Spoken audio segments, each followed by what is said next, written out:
I guess for a business like yours, coming to something like Ferma, where there's a large group of risk managers all in one place, must be a hugely informative and valuable opportunity.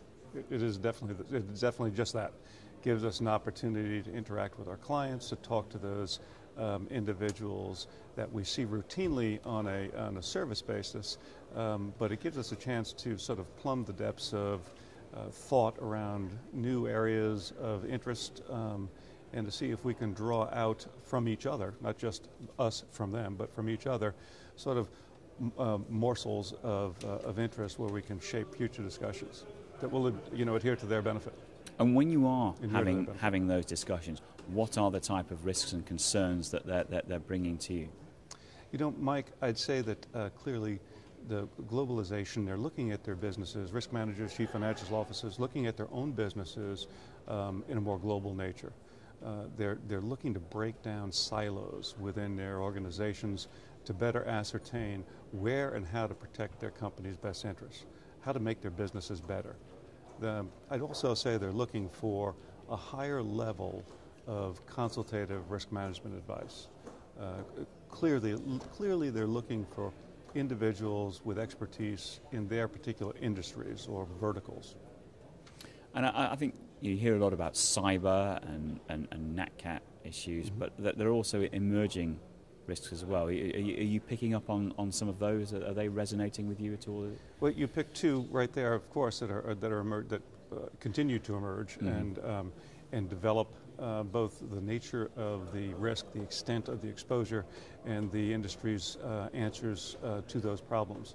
But you'd have to say that in addition, supply chain exposures continue to be an ongoing issue for business. It's not just the de-risking that a company goes through, it's where and how to protect the assets of the company's supply lines. It really is how do they make their businesses better by ensuring and finding solutions to their supply chain exposures to the soft underbelly of an important component of their business. And I'd add that, again, globalization, there's hardly any company today of significance. You don't have to be a Fortune 1000 or FTSE 100 company to have global issues attendant to your business. Middle market businesses have international exposures around the world and service and placement needs. And then you can't avoid the subject of economics. If we could see around the corner, we'd all feel a lot more comfortable. But clearly, growth is an issue for industry in general, and in different parts of the world, more specifically an issue.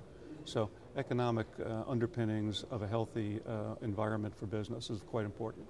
Now, reputation is one of those big, intangible risks, but it's an umbrella risk to me that covers pretty much everything from cyber to supply chain. Whatever you mentioned, effectively, reputation is the key element of that. And I know that Lockton's been doing some work in this area. Can you talk a little bit more about this? Absolutely. Reputational brand image exposures continue to rear their head. The nature of the exposure can run the gamut from product recall, sickened consumer, etc. And we at Lockton have spent a considerable amount of effort in developing wording and exposure coverage that will meet the needs of the client base. I will tell you, though, it continues to develop. And our efforts around that subject have led us to discussions within the White House, where the governments are beginning to look very closely at partnerships and how these types of exposures, cyber in general, and then more specifically in these areas, can be addressed. So just in the last few weeks, we've had Lockton professionals from the cyber group in the White House in discussions. I saw that as an extraordinary development, really is, but it clearly shows the sort of the level of knowledge that you have as a business and the value that offers elsewhere as well, not just to the traditional clients such as businesses here. We put ourselves in that business almost 10 years ago, and we believe we've developed quite an innovative, credible group of client-facing professionals who work. Power of 3 is much more powerful than the power of 2. If you can put your client, the broker, and underwriters in session together around issues like these, we'll deliver as an industry a much greater result for our clients. And that is something that we at Lockton we really embrace, the power of three being being more critically important than the power of two.